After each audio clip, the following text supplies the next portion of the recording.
Welcome to the Talking the Line podcast, presented to you by Talking the Line Sports Media, giving you our best insights and analysis so you can rake in some cold hard cash on your next sports bet. Now sit on back, open up your mind, and let's cash some tickets. We can't thank you enough for joining us. We hope you enjoy.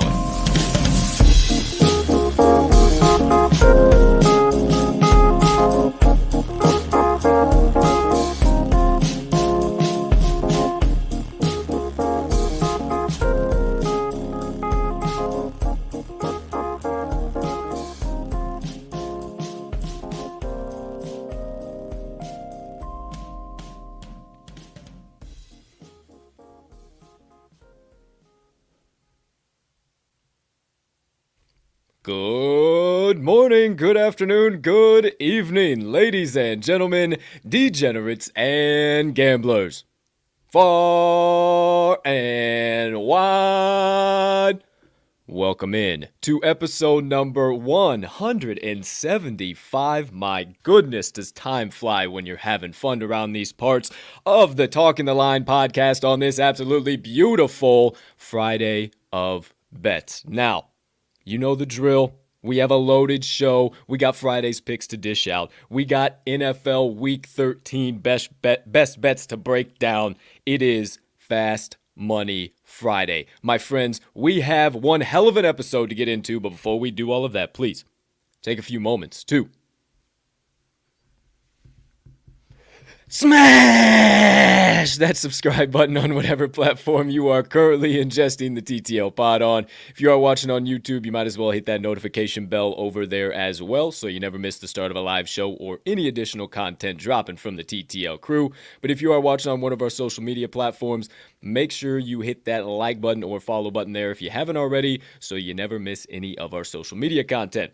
However, if you are listening to the TTL Pod on your favorite podcast directory, make sure you also hit that subscribe button there too if you haven't already. In addition, as we do release the audio of every episode after each live show is complete.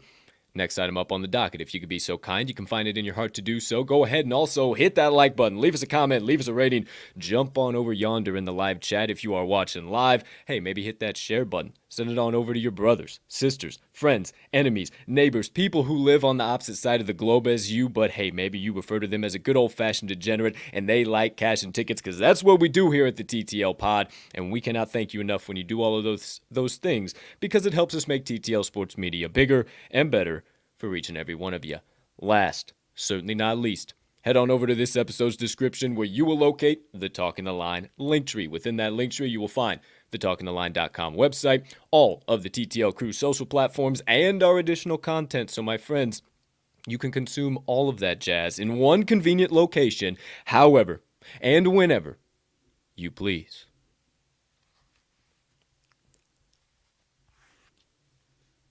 Ladies and gentlemen and beautiful gambling people, joining us for episode number 175, I am your honored, humbled, hyped, and always handicapping host, Colton Capping Colt Soroka, and I can't thank you enough for choosing to stop by on this absolutely spectacular, fabulous Friday of bets. It is a beautiful day to be alive. The rest is up to you, my friends, and it's a beautiful day to win a few bets. It's also a beautiful day to talk to my partner. Talk to the guy that joins me on every episode of this here Talking the Line podcast, especially on Fast Money Friday. He's got plenty of picks to dish out. He's got plenty of analysis to dish out. And I'm sure we have plenty of rabbit holes to dive deep into. So without further ado, ladies and gentlemen, please help me welcome in for the first time here today, live on episode 175, the man, the myth, the degenerate gambling legend, and oh, let's not forget the TTL's resident Southsider and cheesehead himself, Mr. Riley RMags Magnuson. Partner, how you doing over there today, pal? My man, I am fantastic. I didn't know we were calling it Fast Money Friday these days. I'm all for it, though. A little Family Feud Fast Money Friday action. Hey, absolutely. Fast Money Friday action. Little shades of the old days, if you will. I love that you're all about that. Just check the old comments. Shout out to our guy Ted Maz over there at Chalkboard HQ in the comments. Hashtag Kings of YouTube. We appreciate the hell out of you, my Most friend. definitely. Got a little conversation going to be hitting you up, so make sure you stay by the phone. Going to talk a little wise words action with you. Ooh. You know what's up. So, outside of that, quick get me sidetracked, doggone it. You know what happens on Friday. I'm already windy. I'm already slap happy. You can't be doing this shit to me. I'm just fucking with you. I love it. Drop whatever you want in the comments. Outside of that, hey, that's only going to help the algorithm there. We appreciate the shit out of it. Outside of that, partner, kind of cut you off. My friend, how are things in your side of the Windy City? A little windy today, if we're getting literal as far as how are things. But, man, I am pretty damn fantastic. It is not the biggest slate of games today, but a nice little slate nonetheless. A little college football action, a little college basketball, a little NBA, just a little bit of everything. So I'm ready to dive deep into everything we got going today. A little bit of everything. Does that mean we're going to see a patented RMags TTL Sports little bit of everything parlay today? Maybe not on top of our special play. That kind of holds that place. So I'll hold back on that one today now. Okay, for sure. I'm going to let Yeah, it has been a while, though. I'm going to let your internet catch up. Looks like you're back in action now. Sometimes Friday's a little goofy, but oh, yeah, you're good now. You're fine. Outside of that, I'm ready to cash some tickets. Talking about action, speaking about action, how about yesterday's action, my man? Not too shabby. If you know your boy, last few days have been a little rough for me. I've been spinning the wheels. I ain't been happy about it. I ain't been excited about it. To tell you the truth, I've been pretty pissed off about it. But one thing I promise to always do is stick to my process, and 99% of the time that process is going to work because I ask that you not judge me by my last 6 plays, but by my last 600 plays, because in this game, we're in a long-term race. So with all that being said, my friends, how about we recap yesterday's best bets of the day from the TTL crew, now live on your screen for the first time.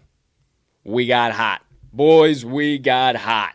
RMags went 1-1, a little bit sweaty towards the end. If New Orleans would have been able to put the ball in the end zone a couple times, maybe that gets over. But hey, no problem whatsoever. 47.5 under, and then Utah State -1.5. Partner, I'll give you the floor. How you feeling about that, buddy? I'm still chapped, man. Just some piss poor refereeing at the end of a game. I mean, the lack of foul call in Utah State's favor to get him to the line with like 20 seconds left, and then just the sheer lack of swallowing a whistle on when you really break it down, is it a foul? Maybe in the middle of a game, but with 0.9 seconds left in a tie ball game at the opposite end of a floor, just bumping into a guy trying to get a loose ball. Give me a damn break, man. Obviously, it would have just gone to overtime, so still up in the air if we would have cashed it. But I'm a little chapped, my friend. It was a hell of a game, but don't sleep on the Aggies this year. They're going to be cashing some tickets left and right, no question about it. I think you're right, my friend. Hope you didn't sleep on me yesterday because we got back in the win column. 5-1 overall. Eastern Washington just couldn't get it done, even though they almost shot 50% from behind the three-point arc, boys and girls. Damn, it was a close game. They were battling back, and then at the very end, they just let it slip. But everything else pretty much played out how I expected it. The one that I am mostly impressed of, or who the team I'm most impressed on, I guess, and who stuck to what I thought they would do, are the Portland State Vikings, my friend. No way did they need to be 6.5-point underdogs. I think they ended up winning that game outright by 6. Yeah. I know they won it outright. I just don't know the spread. Either way, they ended up being 6.5-point dogs by game time, and I tweeted it out. I said, you're out of your damn mind if you're not backing the Vikings in this one. I'd even sprinkle a little on the money line. So there you go. There you have it. Right above us, board bender parlay. Damn it. 3 out of 4. Taysom Hill doesn't get in, my man. We talked about it on yesterday's show. We should have just left it off. Our Bulls tried to mess around and blow the game. They took care of business. We bet on our Blackhawks, what has been a dumpster fire at the beginning of the year. They won outright. Yep. And I didn't see what happened in Oral Roberts, but I popped it open. I hadn't watched it. There was obviously like 4 other games I was interested in. Popped it open right at the end of the game. So they slipped in that. I don't know if they slipped in the back door or if they just held on for dear life. But that 8-point loss gets you the 8.5 point cover there. Oh, yes, sir, it does. And we're big fans of the Golden Eagles for those backdoor covers. So there you go. There you have it, board bender parlay. Also, money line dice roll. They said, hey, Cleveland State money line, just take them on the money line. They'll get the job done. They sure did, partner. What do you think about that action? Not bad at all. Should have took them on the spread. The dice still with a losing week. I apologize to the dice, but what have you done for me lately, dice? You're negative for 3 straight weeks, my friend. I don't want to throw that F word out, but Wait. They went 2-2. I thought they were 2-2 yesterday, and that would make them 3-2. I think they went 3-4 for the week. How would they? 3 and 4, it was 2-2, and then plays. on Wednesday they lost 2, I believe. Oh, I'm forgetting a day. Okay, well, maybe we do have to throw around that F word. I don't know. But what I do know is that's all of yesterday's best bets of the day. Hope you played along because we went, let's see here, 5-1. 1-1 would be a 6-2 day, my friends. Hope we can get a special play to the pay window. Let's bring us back on in here because we got one cooked up today. We're not doing none of the nonsense we did yesterday. No. We're not going back and forth, diving deep in left, right, and center. We knew it was nonsense, and we did it anyway. Today, we're getting 10-1 odds, actually over 10-1 odds, and we don't have any of those feelings on any of the legs here today. So we think this one, we know this one. I'm not putting that out there. We know this one is making it to the pay window. Now, we got that special play, the Friday 4-Pack Parlay. That'll be the third segment of the day. The premiere of the 4-Pack. Ooh, the premiere. So don't you wait. That'll get a little wild. We'll also have RMags Best Bets. He's got 2 coming at you, if I'm right, partner? 2 for today. Yes, sir. 2 for today, and then I got 5 in total. I'm going all college basketball. Got 5 more plays. I think... No, again, I know we're getting all of them to the pay window. I went 6 yesterday, would have gone 5-0. I put myself in one position that I thought, they'll get the job done. Oh, yeah. And they didn't. But I'm not doing that today. 5-0. We're going clean sweep straight to the pay window. Outside of that, once we get through my best bets and RMags best bets, we'll recap the special play as well. Then we'll switch gears, my friends. And as always, every Friday brings our NFL picks of the day. So we will dish out those as well, or our NFL picks of the weekend. So week 13 this Sunday. Holy shit. Also, already said it once today, but man, does time fly when you're having fun. We got to savor this damn week of football, man. I was thinking about that. I think we're past halfway. I mean, we are halfway. Yeah, 100%. We got to savor it. Yeah, 100%. I can't believe how fast these 13 weeks have already gone. I just feel like now you're really starting to see some trends and some accurate shit that's happening. I mean, It's been absolutely bananas. So time flies when you are having fun, my friends. But we got 4 best bets, and my partner's got 1 teaser to dish out to you. You have 3 picks. So yeah, but it's only 2 picks, my 2 picks, and then you have a teaser to dish out. So holding 3 fingers up over there. Don't worry, I got math going on. I'm a step ahead of you. Don't worry.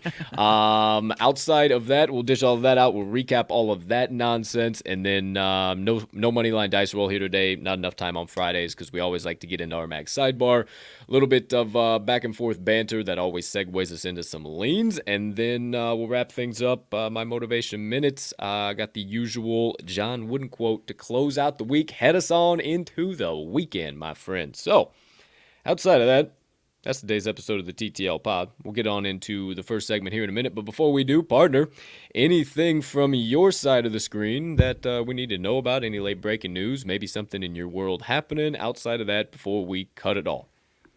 Only thing I see right now coming across the desk, it looked like it was pretty inevitable, but DeAndre Swift is out for Sunday for the Lions. Okay. So without further ado, stop the nonsense, quit the banter, cut the gossip. You could go to every other sports media outlet and get you. Come to the TTL Pod for the stone cold locks, picks, insights, analysis, diving into a few rabbit holes, but most importantly, running tickets to the pay window with the TTL crew all day and night long. So my friends, without further ado, it is time to get into the first segment of the day. My partner's already taken 2 premature sips. He is ready to rock and roll. He needs the caffeine in the system today. So I bid to myself, to you over there, partner, and all you beautiful people sipping the black elixir of the gods on this gorgeous Friday of bets, go ahead, take your sip, and when you do, hey, partner, you have the floor.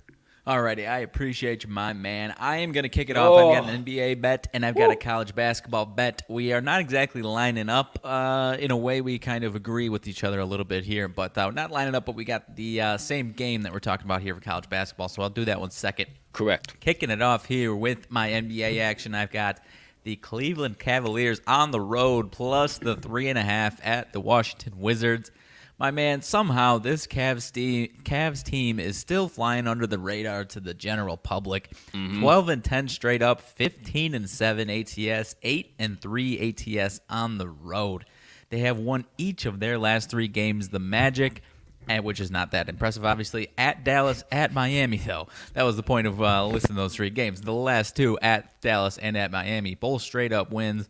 All 3 games holding their opponents under 100 points. This defense is what's doing the job for them this year. It is absolutely fantastic. Like I said, they're just not getting the respect. Shows it already this morning. Last I checked, Wizards getting 59% of bets, 56% of money. So this is not, at least last I checked, this is no public dog type of stuff here. Because the Wizards have obviously, I'll give my respects to the Wizards, they've obviously had a nice season themselves. The 14-8 straight up record looks a little nicer than the Cavs does, and just by the general public looking, kind of half-assed looking through the NBA this year, they may not realize how solid the Cavs have been. Like I said, 6-1 ATS last 7 as a road dog. They can get it done on the road even when they're in that dog spot. 8-2 ATS last 10 on 1 day of rest, while the Wizards 1-4 ATS last 5 on 1 day rest and 1-4 ATS last 5 as a favorite. I'm staying away from the money line, partner, because I do think this is going to be a close, scrappy game. And it really wouldn't surprise me if the Wizards got it done, but the Cavs covered. So I'm sticking with the 3.5 for my first bet of the day. Cavs plus 3.5.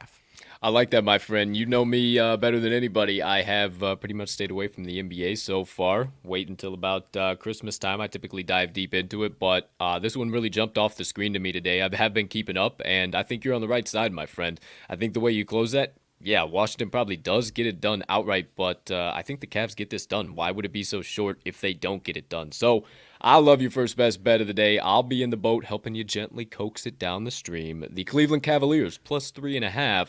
Number 1. How about number 2? Well, before I get into that, I got to give you some credit. You talked me off the ledge of, I tweeted it out yesterday. I almost fell into the Milwaukee Bucks trap, -4, 4.5. You said, I don't know, that just seems goofy. Thank you. you. I was like, yeah, I guess you're right. I mean, they're rolling, though. I know it's a back-to-back, and then I was like, all right, I'm going to stay away. And then I looked more, and I looked more, and I was like, It's like the Raptors suck. Not only have the Bucks, obviously, they're coming off a back-to-back of a hard-fought win. The Raptors have actually taken care of business, so I sprinkle a little money line. Hour later, Giannis sticks or finds his way out of the game. So credit to you for not talking me necessarily into the Raptors, but talking me off of a big old fat trap. So Yeah, that was one of your best bets of the out day, kind of to NBA start game, as today. you say. Hey, I appreciate it. I'm just keeping a look on things. I'm kind of like Batman, you know. I'm keeping watch on Gotham City from all the way out here, and then The Batman once with the I NBA have betting, huh? once I have the opportunity, I swoop into Gotham and I just start dishing out fucking W's. So hey, there you go, there you have it. Best bet number one of the day. But for now, I got Robin dishing out winners over here. There he goes. There he has it. The Cleveland Cavaliers plus 3.5. Second best bet of the day, partner. Please be so kind. We got the vibes rolling here today. What do you got coming for us today? All right, number 2, actually heading to an ACC college basketball matchup. They're starting a little conference play action here early in December around the country. This one is Boston College, Notre Dame. This one is at Boston College. I'm taking the under in this one, 132.5, partner. Both these teams play a fairly slow tempo, especially Boston College, 333rd in the country out of 358 teams in tempo, and Notre Dame 228. They kind of adapt a little bit to tempo based on who their opponent is, and obviously when it's a slower tempo team that they're playing on, they also typically like to play into that slow tempo. Last 2 games went over, but they played good teams with much faster paced tempo, that being Illinois and Texas A&M, especially Illinois there. But their first 3 games of the season went under, and it was against teams with playing in tempo in the 300s rated in tempo, especially that St. Mary's game. Obviously, St. Mary's very, very close to Boston College in tempo. Obviously, not exactly the same team, but as far as that slow-paced game, I think we're going to see something really similar here. Boston College 5-3 to the under this season, 4-2 at home. Solid little home environment there for Boston College here. So I think that really lends into the defensive effort tonight, and we kind of see this game sticking in the low 60s here. I don't want to take your prediction. You already said it, and I totally agree with it. I wanted to say you said I haven't said like it on the show. 63-61. Was that what you said to me? And I kind of totally agree with you there. So Yeah. I think this one stays under. Give me 132.5. Wouldn't go under 130.5 if it does move. I don't think it's moved too much today, though, if I at least the last hour or so that I've checked. Well, if I'm going off of your prediction, then I got to rock and roll with you, or my prediction. I got to rock and roll with you, partner. Yeah, I told you off a show. I think this is going to be kind of a 63-61 finish. Don't know why I would have mentioned that to you. Maybe we'll have to wait for the second segment to find out. But I'm with you on the under here in Notre Dame versus Boston College. Anything else you got to dish out, divulge, indulge on, or deliver in regards to your plays for today? No, sir. That's all I got. Just these 2. Okay. Well, then, we will keep this podcast train steaming down the tracks. Before we do, quick reminder, as always, if you miss any of our plays during the show or our special plays, or you ain't got time to stick around for a full show, whatever the case might be, we understand. That's why we put our best bets of the day out everywhere. If you got the Action Network app, you can follow me at cash_with_Colt. You can follow Riley at RMags in all caps, and then you can follow the best bets of every single show at Talking the Line. You can also find us on the Chalkboard HQ app. Shout out Chalkboard. Follow them on Twitter at Chalkboard HQ, and download the app Chalkboard in the App Store and Google Play. How about that? You can also follow our board on there, Talking the Line. Jump in one of our channels and go back and forth with us. We're always in there ready to talk some shit. Outside of that, if you don't have any of the apps, maybe you got an old style phone, maybe you're still living in the 1990s with your flip phone. I understand. You still got the website, though. You still got the internet out there. Go ahead, pop open your browser, type in talkingtheline.com. Not only in addition to all of our content, you'll find the Today's Best Bets tab under the More section. You can see all of our best bets right there and actually bet on them right from our website. Can you believe that? 21st century, my friends. Welcome into it. Outside of that, that's all I got into finding our best bets and picks. Partner, anything I left out there before I keep it moving, keep it grooving, second segment of the day? No, sir, you nailed everything. Go right ahead. Okie dokie artichoke. You might not have noticed it, but the dumbass producer today had RMags NFL Week 13 best bets of the day going below the one, but he fixed it about halfway through. RMags best bets of the day, no problem, no harm, no foul. Everybody knew what we were doing either way. So second segment of the day, Colts best bets of the day. That would be me talking in third person. Told you that I got 5 picks coming at you live in prime time today. They are all college basketball plays, so get ready to rock and roll. We're going some of the big games. We're going ACC. We're going low, mid, major. We're going all over the map. So we mentioned a little bit ago that my partner was going to be playing the under in the Notre Dame and the Boston College game, and I said, well, you know, partner, I think that finishes right around 63-61. And why do I mention that? Because I'm going to that game too, and I'm taking the Boston College Eagles +4, baby. It's been goofing around 5, 5.5, down to 5, down to 4.5 again. Some books brave enough to put it at 4 to allow more public money to fly in on the brand name of Notre Dame. My friends, don't do it.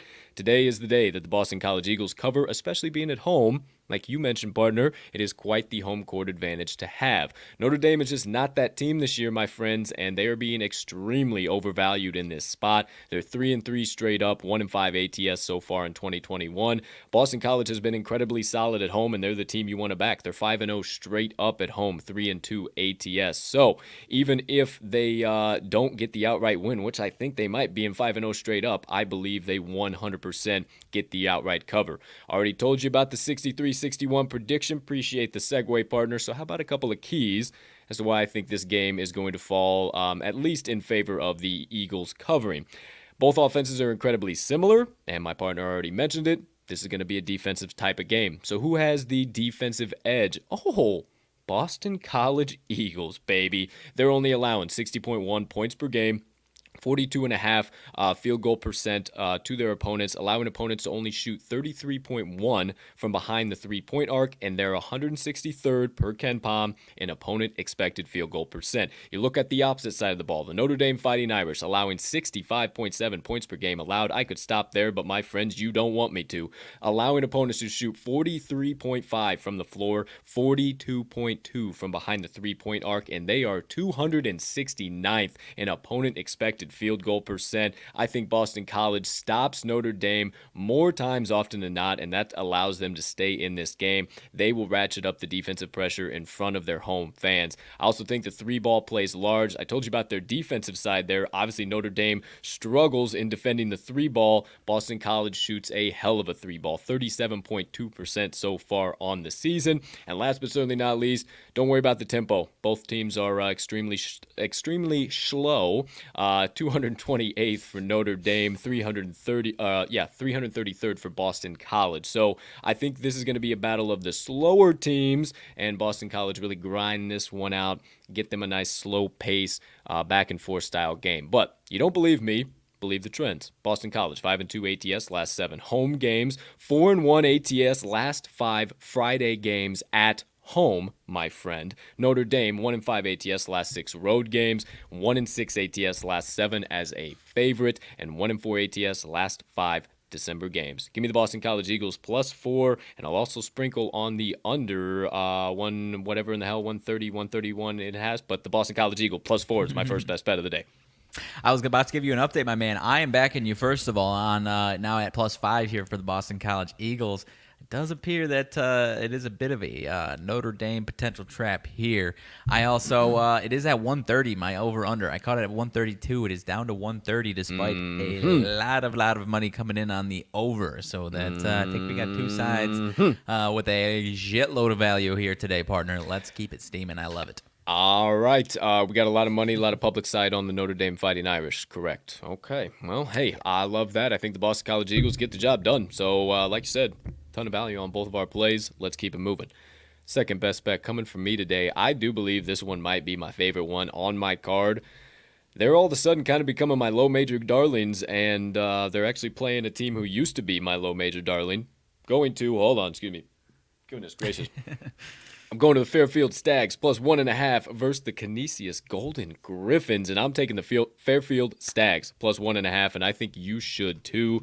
Fairfield has actually been really sneaky this year, even though they were a bad team last year. They've actually been pretty solid so far, and people and the books are extremely undervaluing them. They're 3-3 straight up, 4-1 ATS overall this year, 1-2 straight up, 3-0 ATS on the road so far. Those 2 road losses were to Boston College and Providence, and the Golden Griffins are neither one of those teams. I can assure you of that. Canisius was solid last year, I already told you that, but they're not as solid this year, and I think contrary to what I just told you about people in the books undervaluing Fairfield, I think they're overvaluing Canisius. Canisius is 2-5 straight up, 2-4 ATS overall this season, 2-1 straight up, 0-2 ATS at home, my friend. So let's go back to that straight up record. They won against Fredonia State, capital LOL next to that team name. They beat Copen State by 1 point. That's their second win. And they got worked by Cornell. I put Fairfield pretty close to Cornell. Cornell, a much better team, but similar style of play.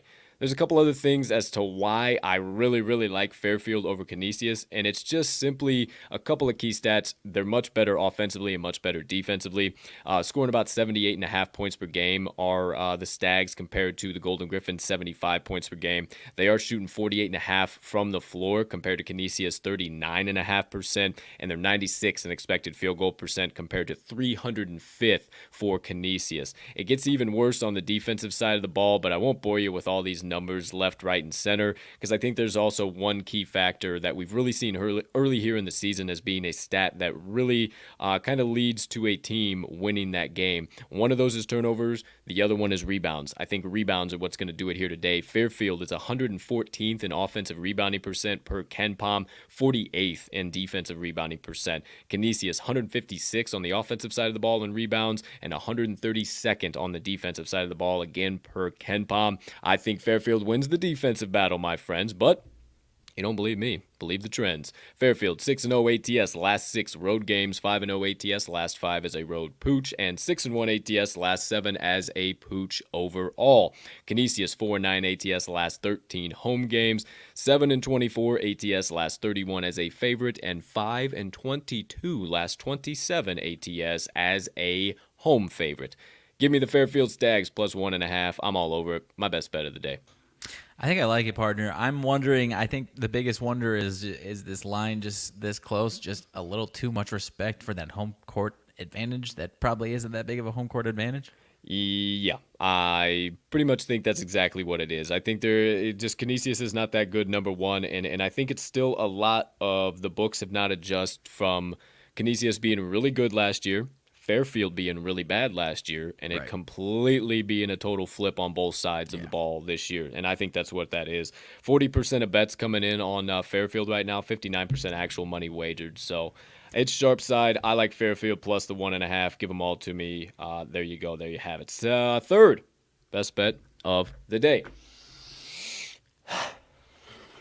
We're getting our lick back, boys. I ain't got no time for the bullshit no more. We're going back to the New Orleans Privateers. They are playing the ULL Ragin' Cajuns. And my friends, if this game was on the gridiron, I most certainly would be hammering in the Ragin' Cajuns. But it ain't. It's on the damn hardwood. And the UNO Privateers are a much better basketball team than what they did for us on Tuesday night. I assure you, they are 3-5 straight up, but they are 5-2 ATS. They have been monsters against the number. They have been monsters against the number on the road, 2-1 ATS despite being 0-3 straight up. They played some really, really, really good competition, and I think ULL is actually being overvalued here because a lot of people view them as a great football school, so they might as well just be good at basketball too.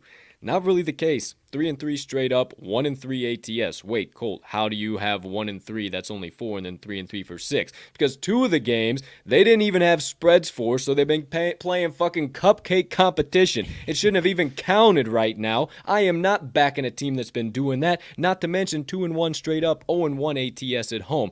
Do you think they're being overvalued at home or not? Yeah, I think so, because 2 out of the 3 games, they ain't even had a freaking spread set. So I think New Orleans keeps this rather close because of those factors, but there are some statistical reasonings, too, for you stat nerds out there as to why I think this one falls in favor of New Orleans covering. They're actually pretty damn similar defensively, these two teams here, but offensively, the Privateers are a little bit more efficient. 73.1 points per game, 46.9% from the floor, 33.9% from beyond the arc, and 112th in expected field goal percent. Other side of the ball in the Raging Cajuns, 70.7 points per game, 38.5 field goal percent, 33.3 from beyond the three-point arc. I hope that's enough threes for you because they're also 354th in expected field goal percent. I also think this comes down to the free throws, my friends. This allows New Orleans to stay close because of their efficiency from the charity stripe, 71.9%, and the Cajuns' inefficiency at 64.6%. Give me the team that is getting C's and degrees, not almost flunking out of the class with D's. Last but certainly not least, NO has proven they're a battle-tested team, my friend. They've been covering the number, they've been playing stiff competition, and ULL is a very young, inexperienced team. But you don't believe me? Believe the trends. New Orleans 6-0 ATS last 6 following a straight-up loss. Gimme. New Orleans 11-1 ATS last 12 Friday games. Gimme. 5-1 ATS last 5 as a dog. Gimme, gimme, gimme. ULL 1-4 ATS last 5 home games, 1-4 ATS last 5 as a home favorite, and 1-5 ATS last 6 versus a team with a winning percent below 400. Give me the New Orleans Privateers plus 9.5 for my third best bet of the day. My man, I want it. I want it. I don't know enough about these teams. I like it, though. I'm taking it. I like it. I really do. I like everything you're saying. I'm looking through a lot more on ULL, and it doesn't make sense why they're favored this much. I'm backing you. I'm backing you. Let's go. We're getting our lick back. Actually, we're getting 2 lick backs because I'm going right into my 4th best bet of the day with a team that also burned us this week on Tuesday, and we're getting the lick back on Friday, baby. These are Friday teams, and we're going to the matchup between the Pepperdine Waves and the UCSB Gauchos. And my friends, if you're a fan of the show, you know we're going to the UCSB Gauchos minus 9.5. And my friends, I think they are being extremely undervalued in this spot. I think they should be even up to 13.5, 14.5. I would even take them at 15.5. I think they might get the job done by 20 points, but I don't need them to do that. We just need it by 10, my friends. Why do I say this? Because they are still a damn good team despite losing outright in their previous game. That is why they are being undervalued here. They're still 3-2 straight up, 2-2 ATS, but at home 3-1 straight up, 2-1 ATS. So I think getting back in front of the home crowds, everything is going to be all right. Even though the last game was in front of the home fans, I still think that puts the favor in the side of the Gauchos. Not to mention, Pepperdine is just point-blank period bad in all caps with about 15 A's in between the B and the D. They are 2-7 straight up, 4-5 ATS, 0-3 straight up ATS on the road. They are not good. They ain't worth a damn. Don't back the Waves to keep this one close because they're going to get dominated on both sides of the ball. Offensively, the Gauchos are averaging 19 more points a game than they are. 82.6 points per game for UCSB. Pepperdine's 63.4 points per game. UCSB is shooting 51.4 from the floor, 35.5 from beyond the arc, and they are 82nd per KenPom in expected field goal percent. Pepperdine is shooting 40% from the floor, 32% from beyond the three-point arc, and they are a wonderful 271st in expected field goal percent. It gets even worse on the defensive side of the ball, my friends. UCSB is allowing 63.2 points per game compared to Pepperdine's 73.1 points per game. UCSB is allowing opponents to average 35.5 from the floor, 24% from beyond the three-point arc, and they are 17th in opponent expected field goal percent. Compare that to Pepperdine, 46.2 from the floor, 32.6 from beyond the arc, and 245th in opponent expected field goal percent. Give me all of the Gauchos minus 9.5 here, my friends. I think they cover with ease, even by double digits. I think they get a plus 10 margin, but you don't believe me, believe the trends. Pepperdine, 1-4 ATS last 5 road games, 1-4 ATS last 5 as a road dog. UCSB, 4-1 ATS last 5 as a favorite, 4-1 ATS last 5 as a home favorite. UCSB, 7-2 ATS last 9 Friday games, and UCSB 6-1 ATS last 7 meetings with the Waves, and 4-1 ATS last 5 meetings in Santa Barbara. Give me all of the Gauchos minus 9.5, fourth best bet of the day. I like it, my man. It actually has dropped down to -8, but I think that's a little fishy, my man. I do like it. This will be the one of your plays that I am staying away from. That kind of just steers me away just a little bit. But yeah, no, it would me too. But 60% of money on Pepperdine, so they're kind of just respecting that. And I think that money is just because of what Pepperdine was last year. We loved them last year. I hate to see them in this type of spot because they are bad and they were so much fun to watch last year. And you're right, they're just not that team. And I think UCSB is. So I would still be comfortable with the -8, but because I've got a lot of other value with your plays, I'm taking all of your other plays. So that's the one I'm leaving on the shelf. Absolutely. I do not blame you for that movement whatsoever. I still think because of what you said, so Pepperdine just being so bad and UCSB losing to a bad team in University of Texas Arlington in their last game at home. It's got the same position, but Pepperdine is much worse than UTA. I can assure you of that. I mean, if you didn't see that by the splits in the freaking offensive and defensive numbers, you're out of your mind. So I think the Gauchos get it done, no problem, but I do not blame you if you want to stay away on that one. Fifth and final bet for the day, my friend. We're going to a team that has kind of turned into our mid-major darling here. Matchup between the VMI Keydets and the Portland Pilots. And Mags is already all over it. We're taking the Portland Pilots -3.5. I think this is the perfect line and right where it needs to be. I think it finishes by about 4 or 5, maybe even 6. Maybe they get the job done sweat-free. But I think it also is going to be one of the last times that we get this type of value on the Portland Pilots. Sooner rather than later, the books are going to wisen up and they are going to stop valuing them like this. But you don't believe me, you got to believe a couple key things. It's because Portland is a damn wagon right now. They are 7-2 straight up, 6-2 against the number. They're 4-0 straight up, but 1-2 ATS at home.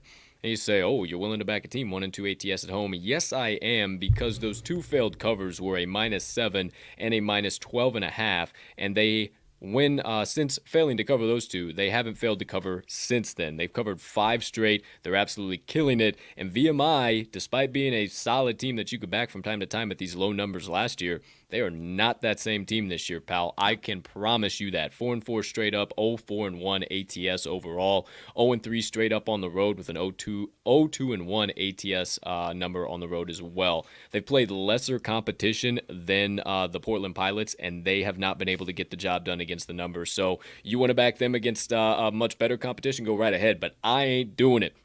Couple of other key reasons. They have similar offenses, but who kind of has a defensive edge? That would be Portland. They're 42nd in opponent expected field goal percentage compared to VMI, who is 89th in that same statistic. I also think this comes down to free throws. You know, I love to look at that when it's some of these tighter spreads. Portland's averaging 80.9% from the stripe, with VMI averaging 77.3%. You go a little bit deeper per KenPom, Portland is 62nd in rate, whereas VMI is 310th in free throw rate. So I think we start to see a little bit of regression from VMI at the charity stripe because of that ranking. Last but certainly not least, one final key here. I did a little bit of digging and I realized why teams have been able to hang with VMI so well. It's because they're one of the shortest teams in the entire nation. They're 317th in height. The Portland Pilots, 97th in height in the nation. So perfect. I think that leans pretty big in our favor here for that. And that is why actually the Pilots have been able to lay the hammer down so often and been really good against the spread so far this year, is because they've been so mismatched in that height category. And I think you see it here again with VMI. But you don't believe me? For the final time on my Friday best bets, believe the trends. Portland Pilots, 5-0 ATS last 5 overall, 4-0 ATS last 4 following an ATS win, and VMI 8-20-1 ATS last 29 Friday games, 0-5-1 ATS last 6 overall, 0-4-1 ATS last 5 following a straight up win, and 0-3-1 ATS last 4 as a dog. Last time, give me the Portland Pilots -3.5 for my final best Friday bet of the day. I like it, my man. I caught it at -4. This one is actually climbing up a little bit here. 4 on FanDuel, 4.5 on DraftKings. Looks like a lot of money coming on the pilots, but that the books are respecting that movement or respecting that money by moving it up a little bit. I wouldn't be surprised if it gets to 5.5, 6 today. I wouldn't be surprised, that you said that, as I was kind of thinking the same thing. I would not be surprised that this be just early movement on the waves, and that back to my previous play, and UCSB get back up to like 9.5. Oh, sure. But also sticking with what you said, I think the book's already realizing like, oh fuck, we we should have set this a lot higher from the jump. Like, oh my gosh, what were we doing? So smash it in as quick as you can. And if the Keydets here had kind of covered some of these early spots, maybe not against the Portland Pilots because we love the Portland Pilots, I think a lot more people would have been sucked into that number with VMI because that's such a spot last year. And if they had covered a couple spots this year, then more people would have them as their mid-major darlings or low major darlings. But like you said, not the case. Give us the Pilots. Yes, I almost said the Waves there. Portland Pilots. Give you the Pilots. I'm backing you. I got to stop saying us because it's your play. I'm backing you. Hey, no problem, no harm, no foul. There we go. There we have it. All of my best bets of the day. Okay, let's keep the proverbial podcast sandwich building. How about that? Okay, so we done a little bit of we got the bread out of the package, right? Okay. We have we got the meat on there with your place for sure. We got some additional topping. We got a little lettuce, little tomato, a little bit of onion on there as well. I don't know whatever meat you want. It's gonna be a club. It's gonna be like a club. So we got a little turkey, little ham on there. Okay. Now it's time to I don't know if you're an oil and vinegar person. That's what you're about to get because it's that pizzazz, if you will, on your sandwich. Or maybe you're a little just straight M&K person, a little mustard ketchup. I understand, no problem. I get it. Maybe not a club, but that's still maybe not. But maybe you're a weirdo. Maybe it turns into a Dagwood at that point. Maybe it turns into a Dagwood at that point. Who knows? Who am I? What do I know? Who am I to judge you at what you do with your fucking sandwiches? Maybe real sloppy. This sandwich is getting real sloppy. Maybe you just put a little bit of chips in between all that nonsense and the bun too. You're not a chip guy. I'm all right. I'm cool with that. So maybe that's the pizzazz you put in there. So either way, we're about to get to the pizzazz segment of today's show. So without further ado, third segment. Oh boy, it's time to get a little extra beer money in the bankroll, baby. With the Friday 4-pack parlay, here we go. Got to get a quick little nose was itchy. Apologies.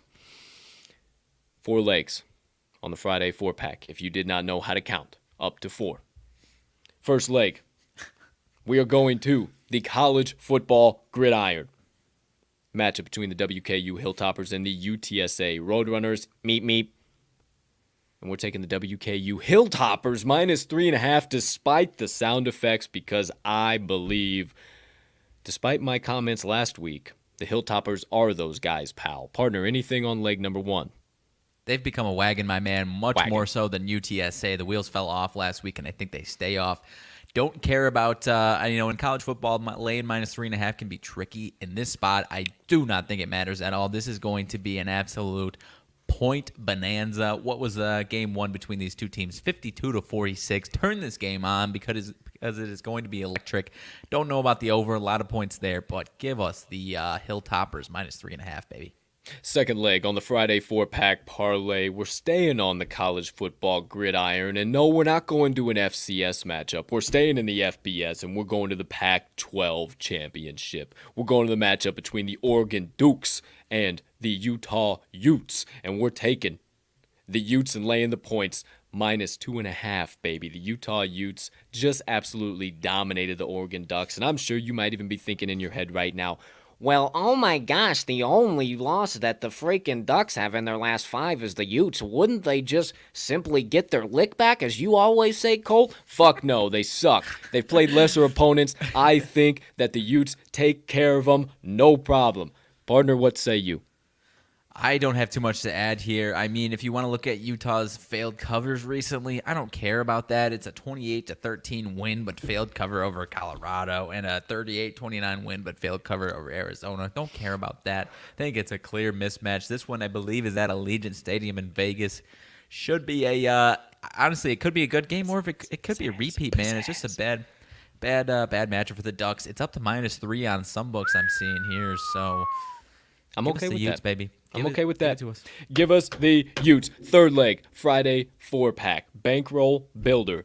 Going to the NBA hardwood. I said, hey, partner, this line looks a little bit fishy. He said, you know what? You said you hadn't been in the damn NBA capping, and that line looks fishy to me, too. I said, well, some bitch, do we make it our third leg of the day? He said, I think some bitch we do. So for the third leg of this parlay, we're going to the matchup between, partner, I'm going to need you. No, I got it. The Philadelphia 76ers and the Atlanta Hawks. And I and my partner are hammering in the Atlanta Hawks. -1.5. I said, partner, aren't these Atlanta Hawks a pretty shitty team? He said, no. They've been back at home, and they have been rolling, my friends, and I can confirm 8-2 straight up, 7-3 ATS last 10 ball games at home. You love to see it. I love the third leg. Partner, anything more from you? This one actually has climbed to 2.5. I like the movement for our 1.5. Money if line. you're playing our parlay, maybe go a little money line. Not Money terribly chalky at all, but I do like this one quite a bit. The Sixers, despite Embiid coming back, they've been real inconsistent. Correct. And I like the Hawks in this one quite a bit at home here. Okay, so that makes 3. How about number 4? Lace up the skates for a bit of hockey, eh? Because we're doing a little bit of heat check on the ice. Oh, yeah. We got hot last night. We cashed the ticket with our Chicago Blackhawks +1.5, and it's time to see if we know what the fuck we're talking about. We've been staying out of the ball game. All it takes is one to feel confident. We are here and now going to the matchup between the San Jose Sharks. Yes, I know. It's Jose. Come on, give me a break. Versus the New York Rangers. And we are taking the San Jose Sharks +1.5. It's right about the same line as last night.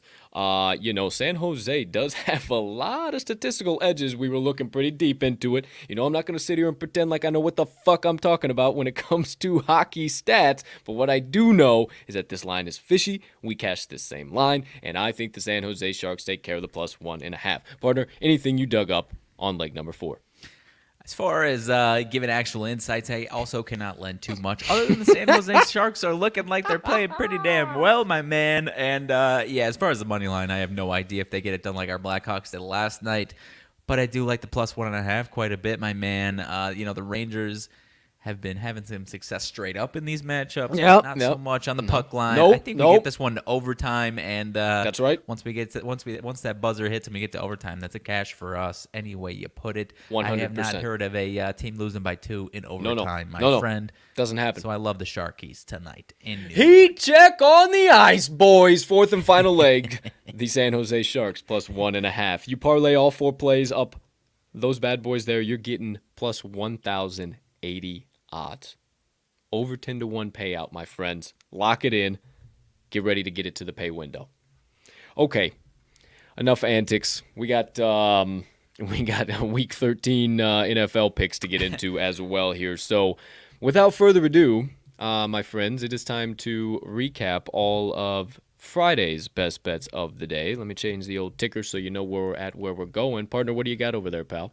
Oh, I was just going to say, if we cash this, whether we cash the parlay or not, if we hit that Sharks again, I have to imagine we're going for heat check round 3 on Monday for the old Monday Madness. No? Am I wrong with that? You better believe it. Are you out your damn mind? Come on now.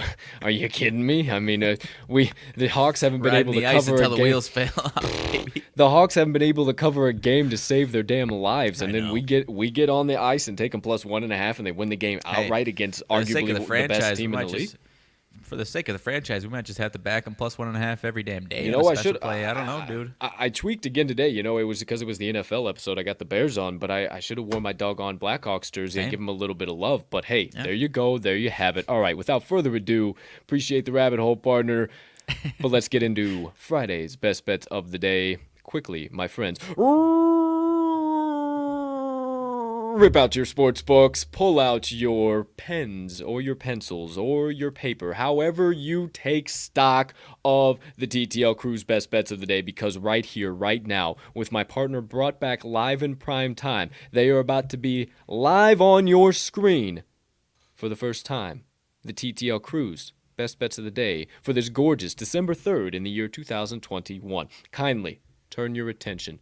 All the way above us, top left of your screen, you will see my partner's name with picks to the right of it. RMags picks, 2 best bets coming from him today. The man that sits to my left, he's taking the Cleveland Cavaliers plus 3.5, and he's going to the total in the Notre Dame Fighting Irish versus the Boston College Eagles, and he's taking under 132.5. Kindly turn your attention to the opposite side of the screen, but still top half, right side of the screen for my name, accompanied by picks on the right side. That's right, my 5 best college bets of the day. College basketball hardwood live from Boston College Stadium. We're taking the Boston College Eagles plus 4. We're also taking the Fairfield Stags plus 1.5. University of New Orleans Privateers plus 9.5. The UCSB Gauchos minus 9.5. And the Portland Pilots minus 3.5. One final play right above us, the Friday 4-pack parlay. 4 legs on that bad boy, 2 coming from the college gridiron. Western Kentucky Hilltoppers minus 3.5. The Utah Utes minus 2.5. From the NBA hardwood, the Atlanta Hawks minus 1.5. And from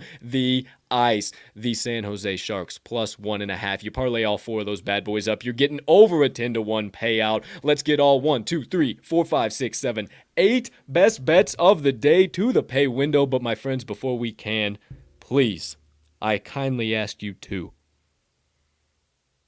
lock them in, hammer them home, sprinkle a little bit of dough down. Whatever you need to say, just make sure you get today's TTL crew best bets of the day that are primed for ticket cashing. In it, whatever the current best line is on your favorite sports book. I love it, my man. Got to give some respect to where it is due. It is not Boston College Stadium. It is the Silvio Oconte Forum, my friend. The Silvio Oconte. Silvio, my friend. Oconte Forum. Okay, as if you knew who Silvio. You couldn't fucking tell me who Silvio. Silvio was from Adam. All right, Panabra, buddy, Panabra. Silvio, baby. I love it.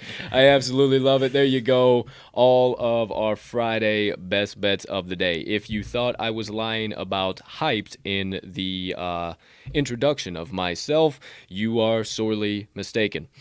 Hope you believe me by this point in time, but it's time to keep the hype train rolling for the next segment of the day. We're switching gears back into a little bit of picks action, a little bit more analysis and insights before we shift it back to first gear, talk some shit, and then get on about our weekends.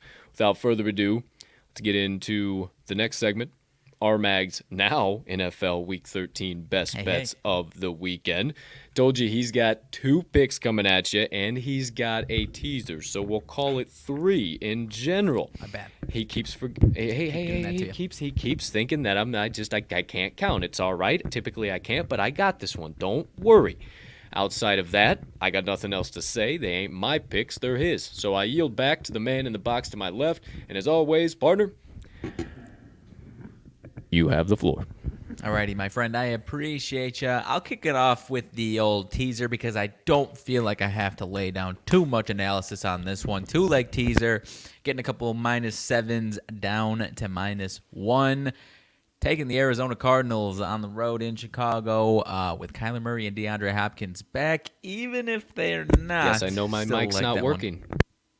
Even if they're not quite a bit, it does look like they're back, so I like that one a lot. I think the Cardinals take care of business without any issue, and I don't think you would disagree, the realistic Bears fan that you are, my friend. Leg number 2, staying in the NFC North, going to the Vikings to get the job done in Detroit. Not taking them to on the spread, -7. I think that might be a little of an issue as far as the spread, but I do love the -1 there for the teaser with the Vikings in Detroit. This is not the game where the Lions get their first win of the year, my friends, and I don't think it's going to be a -1 push out either. I think the Vikings take care of business here. They are hanging on kind of for dear life here as far as that last seed in the NFC playoff race, and they obviously, if they lose this one, whether their season's technically over or not, they cannot afford to drop this one at all. So give me the Vikings and the Cardinals -1 for a 2-leg teaser for my first bet of the day. I like it a lot, actually. If it wasn't the doggone Cardinals playing the Bears, I would probably be back in this teaser with you, my friend. But I'm not going to do it. I'm not going to get on to the hype train with you. I cannot fade my Bears. I wore a damn hat on the show. I would look like a total dunce, so I'm not going to go ahead and do that. But I think that you're on the right sides here, partner. So, without further ado, please keep your picks pumping out, my friend.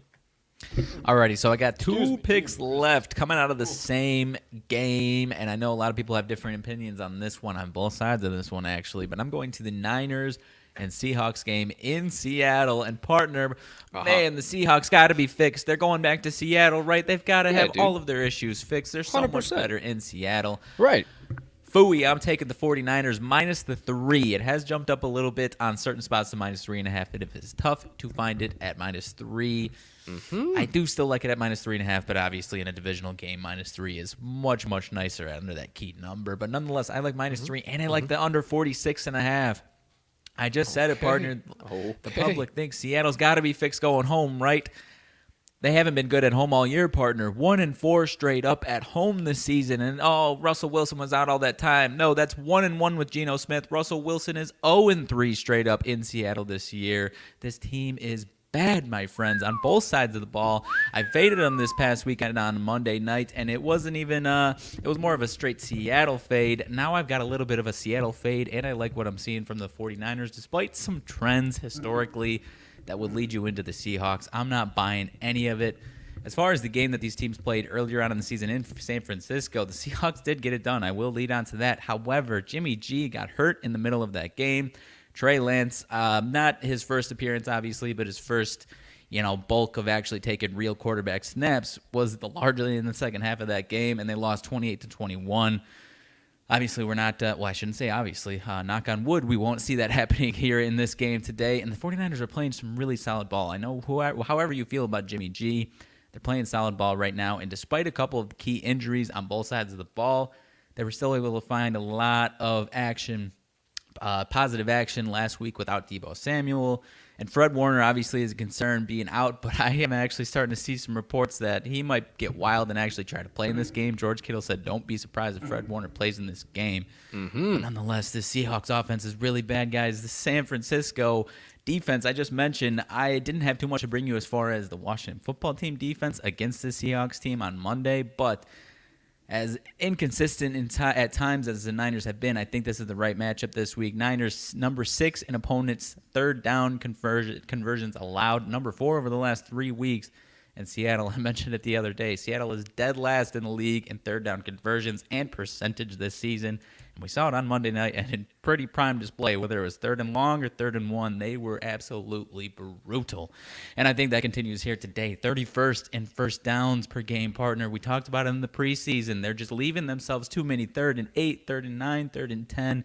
They got to make some changes. And Russ's hand situation obviously doesn't help any of this. Their depth all across the board. Once you get past those 5 studs, 3 on offense, 2 on defense, the rest of their roster is really, really, really bad this year. And once again, I said it, the injury concerns got me a little bit with the Niners, but I'm laying the 3, and I'm taking the under 46.5 because I think this offense is broken, my friend. Give me both plays. I don't care what movement we see. I like them both quite a bit here, partner. Hey, I mean, you got me convinced. I don't know if I'm going to jump all the way in the boat with you. Might have to wait until Sunday, but I do think you are on the right side. I know I told you pre-show that I was shocked to see you back fading the Seahawks again with the 49ers because we kind of talked about it. And after everything we kind of talked about post-show, and this is the pick that you pull up with, I got to be confident in it. So there you go. RMags' 2 best picks of the day and his teaser, but his 2 picks, San Francisco 49ers, -3, be tentative at -3.5, and he loves the under of 46.5. Bingo, bango. Wasn't sure if you're waiting for me or not. No, it's okay. I was getting there. All of that being said, partner, anything else you need to dish out in relation to Week 13 of the NFL season?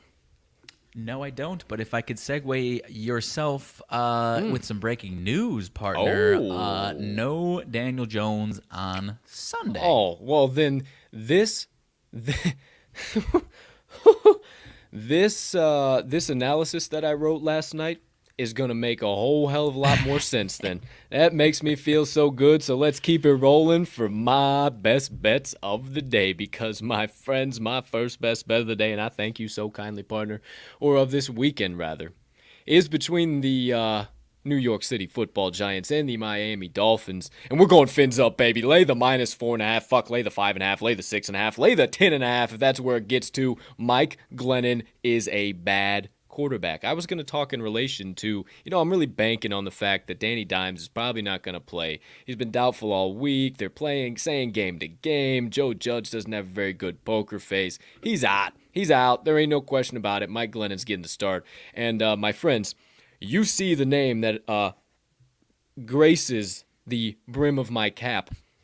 I might be a little bit more experienced with this guy than most folks, So maybe just believe me when I say he ain't a good quarterback and he's not going to be the savior for the New York City Football Giants. I believe, my friends, that Miami's a couple of keys here as to why I believe that they're going to take care of it, and it's going to be Miami's D.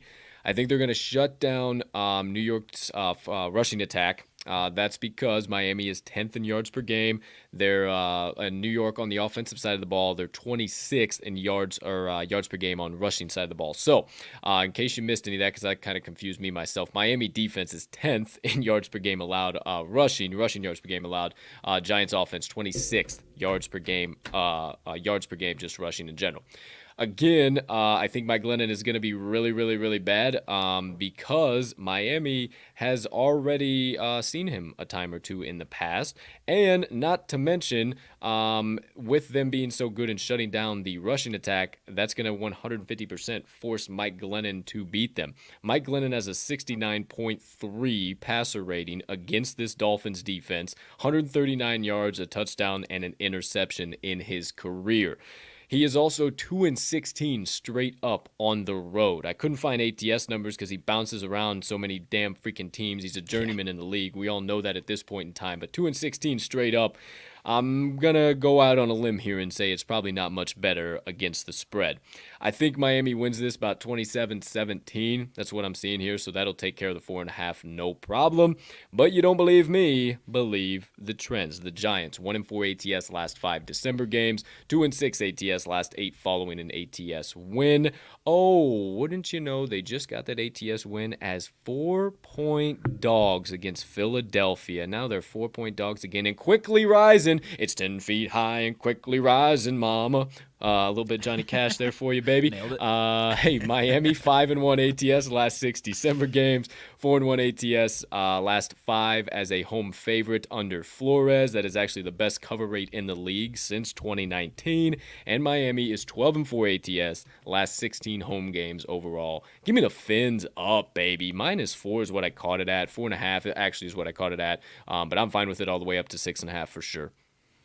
I don't know. I imagine this is after the news came out. FanDuel has it posted at -6, partner. I do like it. I am going to back you at that, or as long as it's under 7. 100%. I like this Dolphins defense a lot. I think we're going to see, if not a Dolphins touchdown, I think we see a couple of maybe deep in Giants territory interceptions, because we kind of talked about it in the preseason. If this Dolphins team is going to do anything, it's going to be their defense, and now we're finally starting to see it, man. And they're starting to put it together. For sure. I like it, for and sure. You're right. You know a lot about Mike Glennon, and we all got a good look at him everywhere he's been. He's fucking brutal, man. Bad, Give us, bad, give me bad, the bad. Dolphins with you.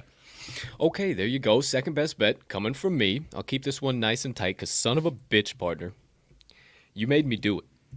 You made me do something I wasn't going to do, but you made me do it. And then all of a sudden, as soon as I did it, the number moved. And the number moved in our favor. So, my friends, I say unto you once again, for now what seems about like the 6th time on this here show,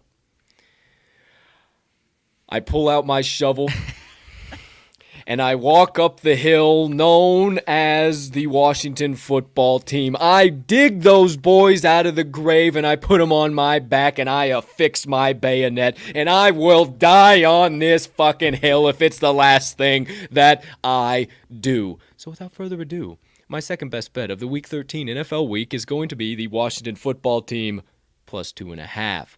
Woke up this morning, actually I saw it last night. It was like 11:30 last night. And the line dropped down to plus 1.5. No reason at all. No news. No nothing. Just drops. And it's getting the juice on most books. There's some books that it's at minus 106, 108. But across most books in Illinois right now, it's getting the juice -112, -110, -114. It's in the right spot. So I don't know what's going on, what news is about to come out, what secret I've unlocked here. But I do believe I found a couple of key things outside of that number dropping as to why the football team is going to cover this number or might even get the outright win, but give me all of the points. The Raiders had an incredible overtime victory against the Dallas Cowboys. And even after last night's victory, my friends, I'm not sold on Dallas. I don't know necessarily that if they don't make every single play on the defensive side of the ball, if Taysom Hill doesn't make a lot of bonehead moves, that necessarily that game isn't a little bit tighter. Dallas looks a little fucked up right now on the offensive side of the ball, and you can't deny that no matter what. Short of a Tony Pollard 62-yard burst out of nowhere, that rushing game was dead. The passing game, short of a couple insane Gallup catches, Cooper catches, pretty dead. I don't know what's up with Dak, but doesn't look like the $500 million man that they signed at the beginning of the year. I don't know. I'm not saying I'm all the way out on Dallas, but at the same time, that offense don't look spectacular. I think that's going to really... You're not crowning them Super Bowl champs. No, not even close to that. And, I am off my Dallas soapbox. Why I say that? Because the Raiders had to take them all the way to overtime. And pretty convincingly, the football team handled the Seahawks in Seattle. I mean, they looked pretty, or in Washington, but they looked pretty damn good. It was kind of a box score game, 17-15. That happened at the very end of the game. The Seahawks looked bad the whole time. I think surprisingly, even with the loss of Chase Young, that the Washington football team defense has all of a sudden gotten better. They're like, hey, we got to hang one up for our boy. He's out. We got to start doing the damn thing. And they all of a sudden have started to. They're really bad against the pass, but they've slowly started to positively regress back into a more livable trend that you can see against the pass. So a couple of key things as to why I think statistically this is going to fall in the favor of the football team. I think the football team really shuts down the Raiders' rushing attack. Honestly, the Raiders' rushing attack has not been that good. And any game we've seen that they really haven't been able to get it chugging, they really can't get it chugging across the board.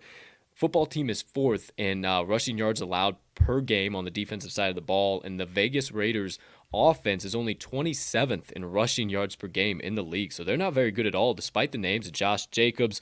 Also helped me out again. Goodness gracious, why am I blanking? I can see his face. He was a Cardinal last year, Arizona Cardinal. He is now a Las Vegas Raider.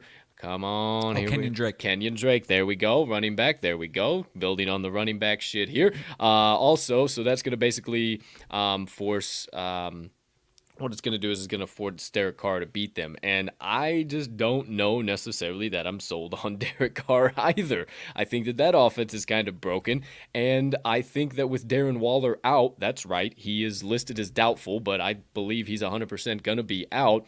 That's not going to help the passing game either because the passing game really runs through him. I think that this week is the week that you see Antonio Gibson break out. Shout out. Call me crazy now. Feel free to quote me later. I think this is his breakout week. J.D. McKissic is hitting the pine, so he needs to step up and show why he deserves to be paid, why he deserves to be the high fantasy pick he was, why he deserves to be the high pick he was. He needs to step up this week. So I think that's kind of everything we see fall into the favor of the football team. Obviously, you love the line movement, but you don't believe me. Believe the trends. Las Vegas, 2-4 ATS last 6 versus an NFC opponent, 1-4 ATS last 5 home games, the only place in Vegas where the house does not win. They're 1-5 ATS last 6 as a home favorite, and 7-12 ATS with a rest advantage with Derek Carr as their quarterback. So anybody wants to say, oh, they've had plenty of time to rest and relax, you have to take the low point total with them, this is going to be such an advantage. It's not. Derek Carr doesn't play well with a rest advantage, at least against the number. The football team is 6-2 ATS last 8 following an ATS win. They are rolling 4-1 ATS last 5 versus a team with a winning record, and 4-1 ATS last 5 versus this here Raiders team. My second and final best bet of the weekend, Washington football team plus 2.5. I caught it there, but it's down to plus 1.5. I'm fine with it. Hammer it in. I like it. I actually saw one spot with that +1 this morning just now on DraftKings, my friend. I love the Come play. on. I do. It seems like I'm kind of figuring out when we back the Washington football team, it's much more efficient when only one of us does. Like I did this past week, like we've done when we've both been in on the wagon, we've both came with our shovels, both digging up that dead corpse. It hasn't gone too well, so I'm going to surrender this one to you. I do like the play, but I am letting you take it. I'm gonna go one and done. I'm not going back-to-back weeks on my side of things, but I do love it. Hey, I like the rationale, dude. Okay, big fan, big fan. All right, well, without further ado, if you missed any of them, let's recap them all. All of the TTL crews. I love the rationale. Let's go. Because a few times we've done it. We've been taking pictures at the both of us like we've been sitting at the bottom of the hill. Hey, we got our shovels. We're digging them out again. Yeah, I don't think it's just our way up the hill. Yeah, no. And I told you were fucking crazy last week, and you're telling me somewhat faux in a way that I'm fucking crazy this week. So let's fucking do it. I have fixed my bayonet. I am willing to once again die on the football team hill. So without further ado, my friends, rip out your sports books again, your paper and your pens, pencils, or however you take stock of the TTL Crew's best bets, because the Week 13 NFL best bets are about to be recapped live on your screen in prime time for this weekend. It will be December the 5th, 2021.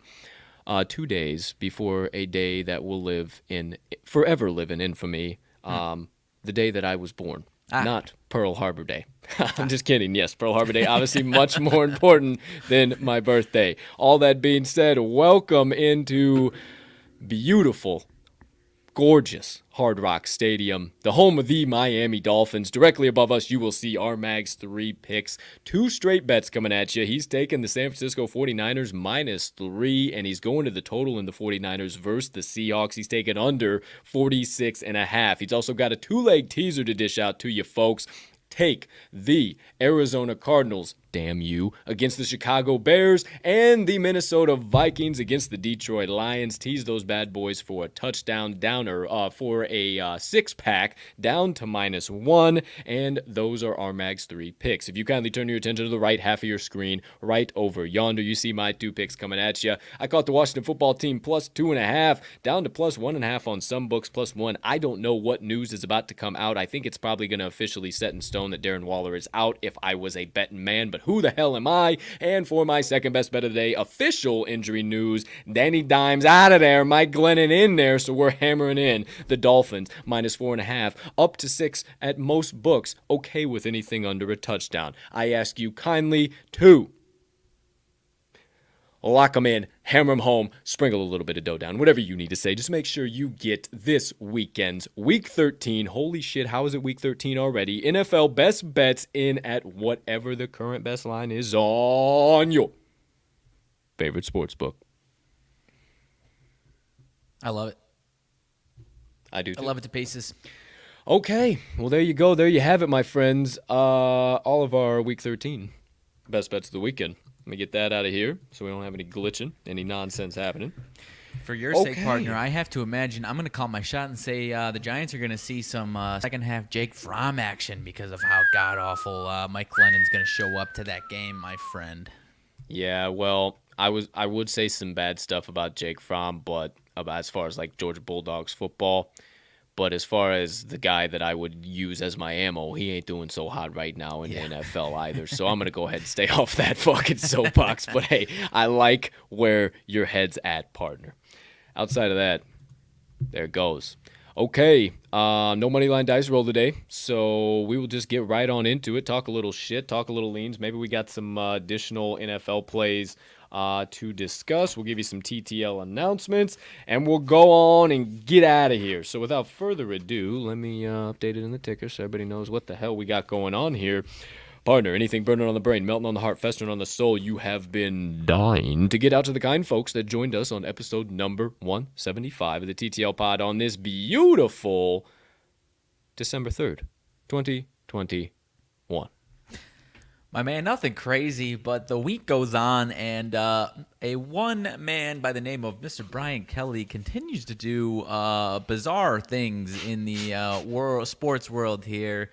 A lot of people trashing him for what happened yesterday at Hey, now listen now. Just because I get a job at a Southern university does not mean that all of a sudden I have acquired a fake Southern accent. It just does not happen. I don't know what everybody means by this. my family. Me and my family here at the Louisiana State University. I've electric. Like, what are we talking about here, dude? I mean, it wasn't even just that family. I mean, it's the entire thing. There's so many little bits and pieces of like, dude, what are you doing? We've been hearing you talk all week long. If we didn't already know how you sounded, what are you doing? It seems like everyone outside of the LSU fan base is. I'll tell you what he's doing is you come down to the sticks one time with me, old buddy.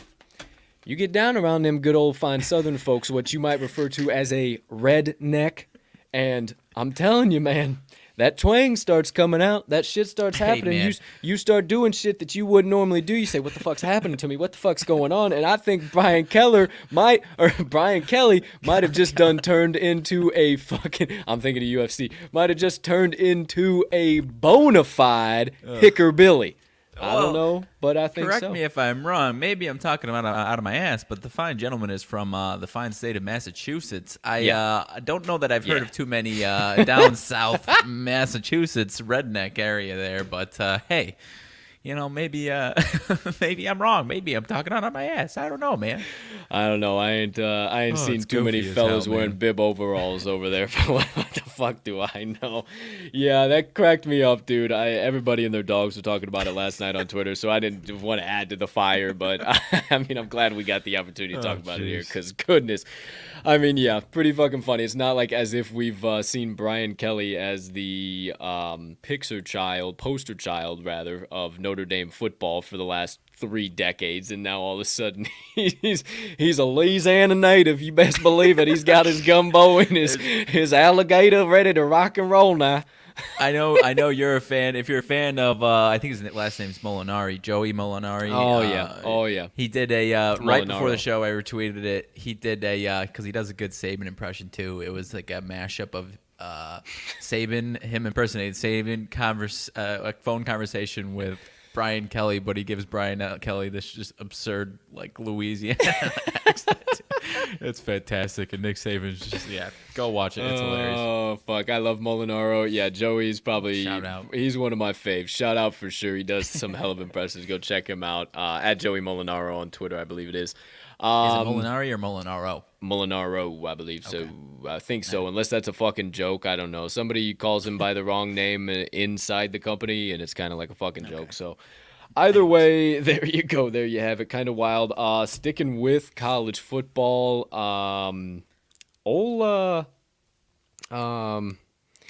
USC, help me out. Goodness gracious. Lincoln Riley. I always want to say Lane Kiffin, son of a bitch. Staying in Mississippi, damn it, Mississippi. Lincoln Riley is catching some backlash, dude. A little bit, huh? You know, it's kind of wild. Like, obviously, we live in that knee-jerk, like, social media day and age, if you will. Like, everything's gonna fucking come out, like, you'll know about it like that.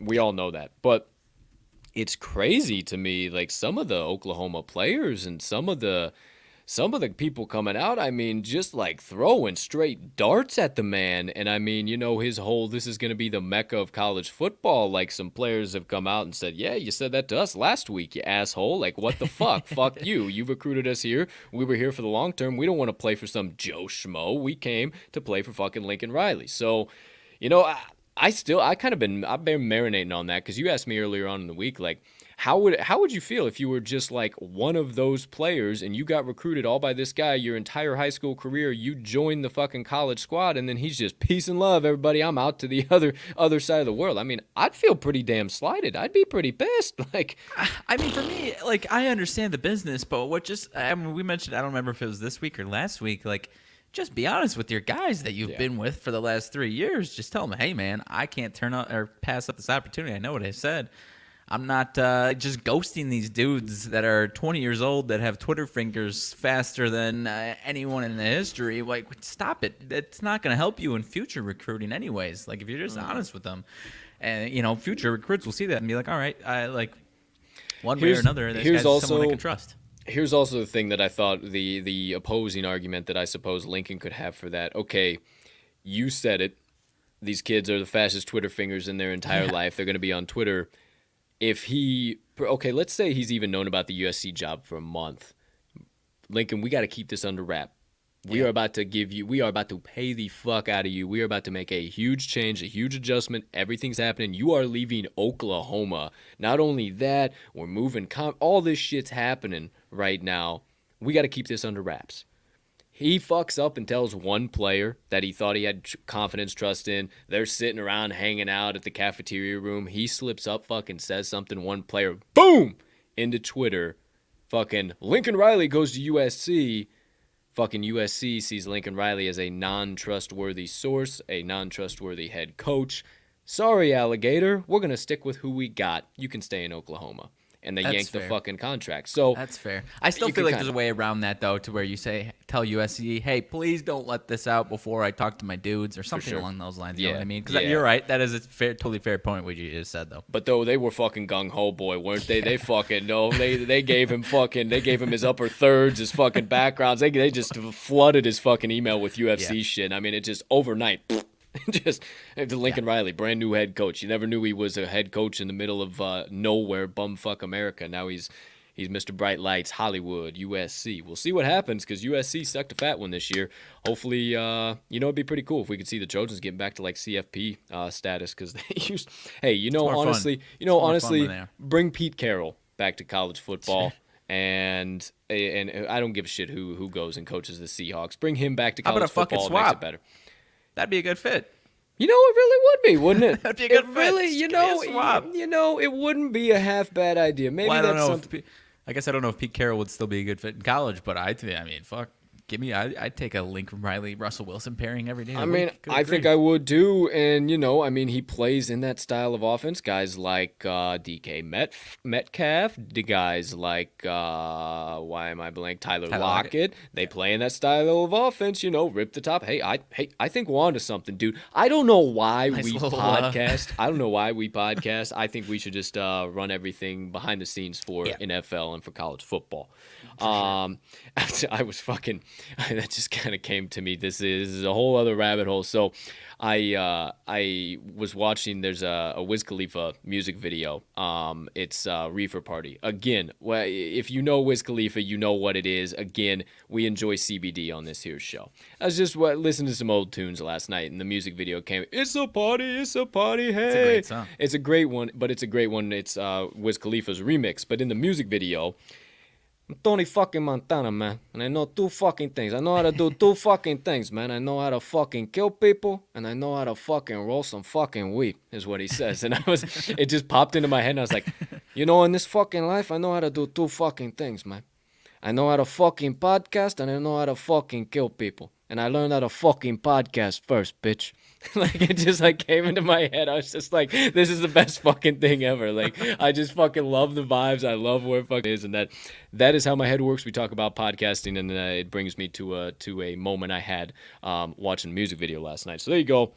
There you have it. I know how to do two things, man. Two fucking things. Outside of that, partner, thanks for the rabbit holes here. We're going all over the map. 26 minutes after the top of the hour. Outside of that, I'm trying to think if there was any other crazy news. I feel like this week has been one of... late breaking news. I don't know that it necessarily affects your Vikings pick all too much, but tackle Christian Darrisaw and running back Dalvin Cook both going to be out for the Vikings. But obviously we know the offensive line might be a little bit of a question, but Alexander Madison, no problem as a fill-in for Dalvin Cook, 150%. Jalen Hurts is listed as questionable for the Eagles game this upcoming weekend. He'll make the final injury report as questionable, but as we kind of know this time of the year, fucking everybody's questionable, so I think he'll end up getting the start. I don't think we're going to see any Minshew mania anytime this season. Outside of that, nothing major on the NFL side of things. Nothing major other than that. College football. We kind of got down a college football rabbit hole there. I love it. College basketball steaming down the tracks here, boys. Last night, those are the nights that that's what I do. 5-1, 4-1. That's 4-0, 5-0. I don't know what the hell's been going on. Some of these goofy days peppered in here and there. I think I'm falling into some traps. I think I'm really starting to target them. So we're going to keep steaming down the track. Low major, mid major, high major, everything. Might have some announcements coming soon in regards to college basketball and other shows and potential partnerships and potential mags rowing another boat with me.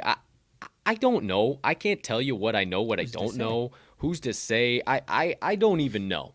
What I do know is I'm walking through the forest, right? And Mags is holding the lantern for me, and we can see a fucking fire just cooking, campfire off in the distance. There's a big old pot on top of that campfire, but we can't make out what the hell's getting tossed in there, what's going on, who's even sitting around the campfire, but there's something cooking. There's some cooking out there in the distance, and before you know it, it's going to be time to eat, baby. It's going to be time to eat. So, just hang in, hang tight, hold, have some diamond hands for a little while, and we'll get there. I promise, we'll get there. We got some stuff coming right around the corner. So, outside of that, I got nothing more sports-wise. Anything late breaking on your end, dude? Just now, Trailblazers fired GM and president of basketball operations for violating franchise's code of conduct. Ooh, that's probably some more shit we don't talk about on this fucking show. Most definitely, big move. If I was a betting man, but big move and a half though. Holy shit. Switching back to, we got Couple Joe on campus tomorrow. College basketball slate, my man, on top of obviously championship Saturday. You want to hear some of these, and I know you're the mid-major guy, but as far as selling the tickets, go ahead. Hold up. Yes, I do. Hold up. Please. Okay. Please indulge. As far as selling the old tickets here, the big boys tickets. Here. Going Memphis, up. actually, we said this team has been bad, and they are. Memphis and Mississippi, but Marquette, Wisconsin. Okay. San Diego State, Michigan. Whoa, wait a minute. Okay, hold on. Tennessee, Colorado. Oh, I'm loving it. Okay, here we go. Yale and Auburn, which we've talked about. Yale, man. Oh, hey, I'm not opposed whatsoever. Toledo and Michigan State. I don't really care about that one, not whatsoever. I don't care too much. Not too Gonzaga much. Maybe and Michigan State. Alabama, though, the big game of the day. Gonzaga, Alabama. Actually, I do now that I kind of think about it. Give me all of that Michigan State Toledo game. That might end up being a little tighter spread than I realized. So give me all of it. I can't fucking Iowa State, wait, dude. Creighton also. Creighton's been steaming, my man. And Ooh, Iowa State they 7-0. have. USC, Washington State. Ooh, that'll be a game, slate dude. Of college basketball, and that's just the big boys. Okay. Well, for those of you that just absolutely love the mid-major action, which I know it's few and far between, but your boy just absolutely, I can't explain it to you folks, but when I look at just some mid-major action, there is just something about it that just gets me going. We got a 5-3 Harvard team going up against a 5-3 UMass team, son. Matchup in a fucking half. How about you just faded them both yesterday? 0-6 Robert Morris, 1-6 Milwaukee, Wisconsin. Oh, dude, disgusting, but absolutely beautiful at the same time. Give me the under in that game.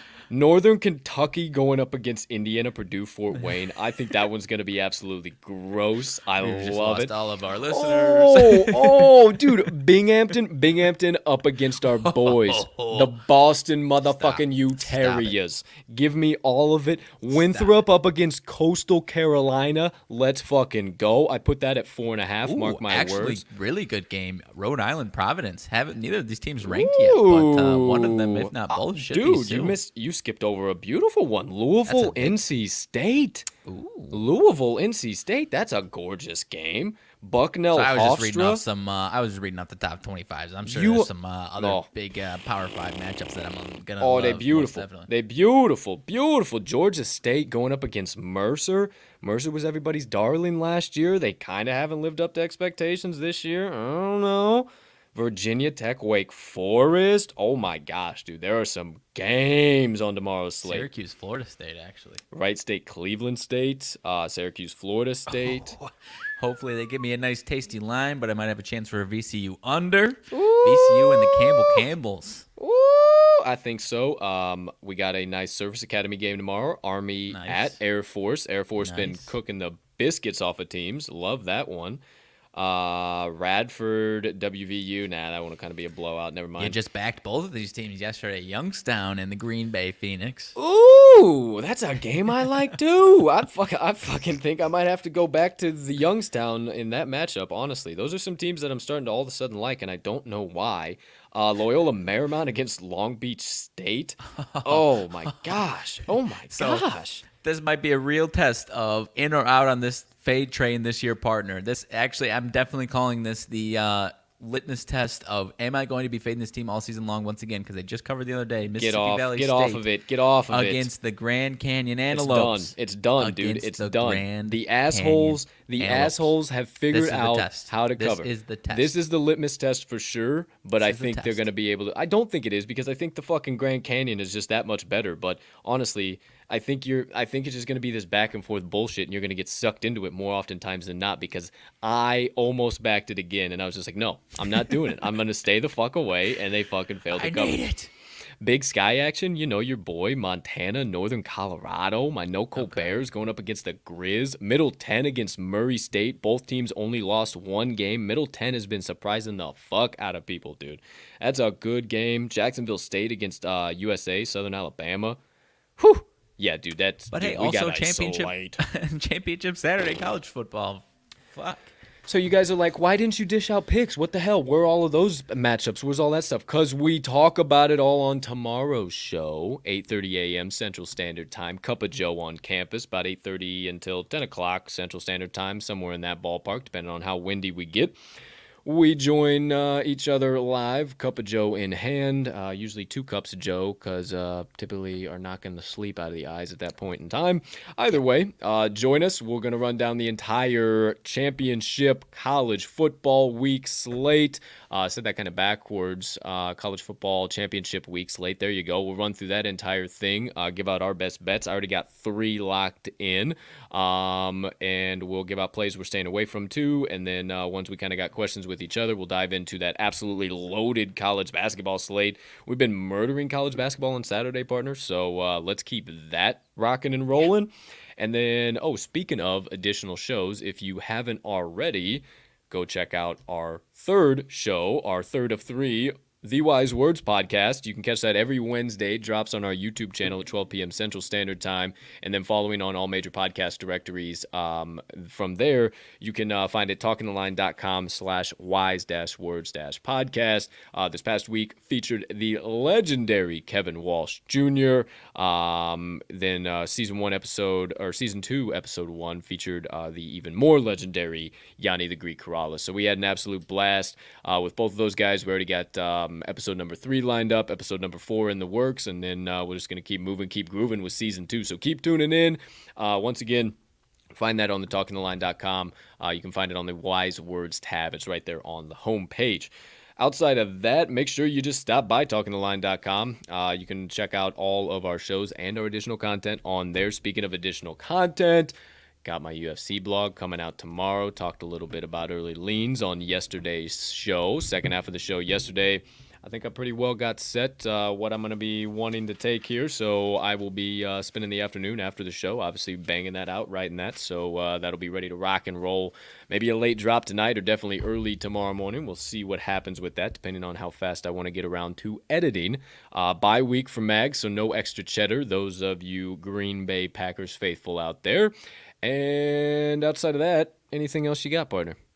I may drop down something on Sunday as far as a little prop action. Who's to say? A little bye week action. But as far as NFL news, the Saints fear that Taysom Hill suffered a torn tendon in his middle finger that may necessitate surgery at some point.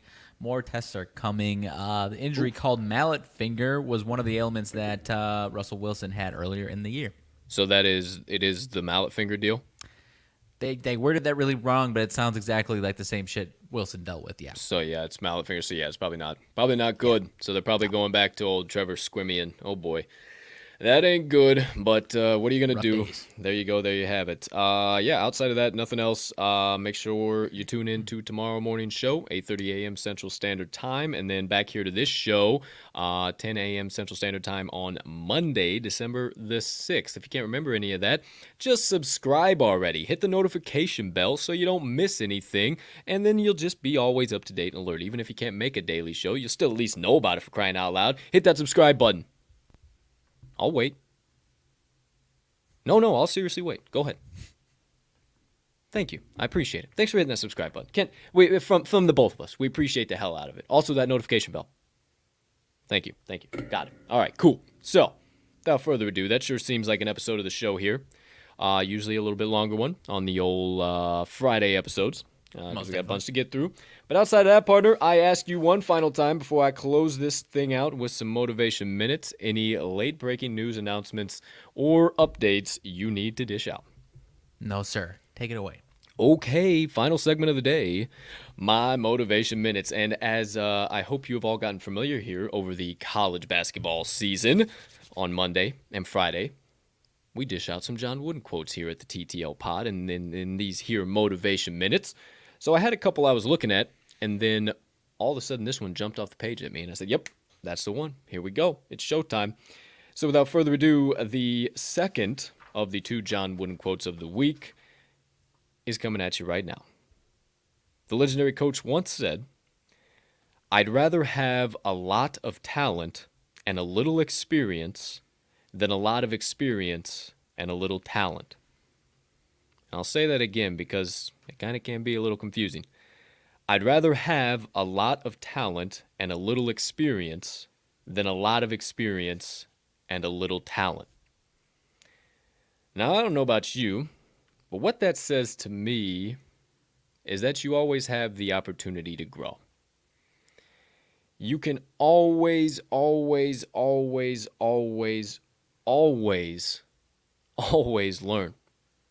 If I didn't stress that enough, you can always learn. As a matter of fact, the entire point of this life is actually learning and growing. And the faster that you realize that, and all this adversity and shit that you face on a daily basis is actually just here to help make you a better person and to get you to that next level of your life. And the sooner you stop battling it, the sooner you get to those levels. I know I talk about that all the time. That's not what we're here to talk about today. We're here to talk about the fact that you can always attain that. There is never a time in your life that you will not be able to learn and grow. I said it on yesterday's show. Shout out Jordan Peterson. Don't compare yourself compare yourself to who you were yesterday, not to who somebody else is today. I mean, it's all encompassing with that John Wooden quote too. And I also look at that and I think, it's also another side of this coin, and it's kind of the experience side of things. And I'm sure whatever industry you're in or wherever you've been, there's people with a lot of experience, let's say experience, they've been around for a while, but maybe they just really don't know shit about shit. Maybe they just really can't, they hands down, they suck. And you know it, everybody knows it, but they've just been around forever, so they just keep moving right on up the ranks, and that's what they do, and that's the way it is, so everybody just gets cool with it. Well, I think I'm going to back the legendary coach John Wooden instead of that guy. And I'm going to worry about, depending on my talent, that I can keep showing up every single day. I can depend on my mindset and roll out of bed every morning and say, you ain't tired. You got more to give. Let's go. It's showtime. Let's move. Let's groove. It's time. And I can depend on that. And as long as I keep depending on that talent or those abilities, we'll call them that as well, you depend on those talents eventually, as long as you keep getting up and trudging down that path every single day, that experience will come. And then, hopefully, if you do it right, you'll find all the experience you need to get to that next level. And then before you know it, you won't know shit again. And that's the most beautiful part about this life, is that you get to those, I don't know shit about shit moments, but look back in about 6 months, a year and a half. How did I get here? Holy cow. So today's lesson is you always have the opportunity to grow. You always can get better. If somebody tells you that, oh, you don't have enough experience, you will never be good at this, I got 2 words for you to tell them, and they ain't happy birthday. So one final time, my friends. The John Wooden quote today that closes out our week and sends us into the weekend, my friends. I'd rather have a lot of talent and a little experience than a lot of experience and a little talent. And that does it for my Motivation Minutes of the day. I love it, my man. The thing that screams out to me as far as kind of what you said at the end there, just because you don't have the experience, you got to start somewhere. And as far as tying a lot of your other messages together, as far as, chasing your passions, that might be what's daunting to a lot of people as far as chasing their passions. They don't have the literal experience, but because you're passionate about something, you're probably talented in it, but you got to start somewhere, my man. So I do love today's message. Just send us up into the weekend, my friend. Absolutely. Everybody starts somewhere, and hey, maybe you make this the weekend that you try that something new. So partner with the alley-oop assist to just dunk it down home to close out the Motivation Minutes of the day. Okay, that looks like an episode of the TTL Pod if you ask me. I got nothing else throbbing on my cranium. Anything else burning on yours over there, dude? No, sir. Little minor football news, but nothing noteworthy, if I'm being honest. Okay, so we will not waste the time. We will head on out of here. We'll send you fine folks on about your way, the only way we know how first, however. So without further ado, ladies and gentlemen, degenerates and gamblers, far and wide, for myself and Mags, thank you so much for choosing to stop by the Talking the Line podcast today. Thank you for choosing to follow me and this incredibly amazing human that sits to my left on every single episode of this here pod. Thank you for watching our other shows. Thank you for your support, your following, everything in between. We see you guys, and we appreciate you from the bottom of our hearts. We hope you have a spectacular rest of your Friday, unless you have any other plans whatsoever. We hope you do not, and you are ready for a terrific weekend filled with nothing but ticket cashing and trips to the pay window. Make sure you hit that subscribe button and the notification bell so you can come back on around the bend for Monday's show at 10 a.m. Central Standard Time. But until then, we will see you then. And for now, hey partner, let's cash some tickets. An open hand. Have a beautiful weekend, everybody.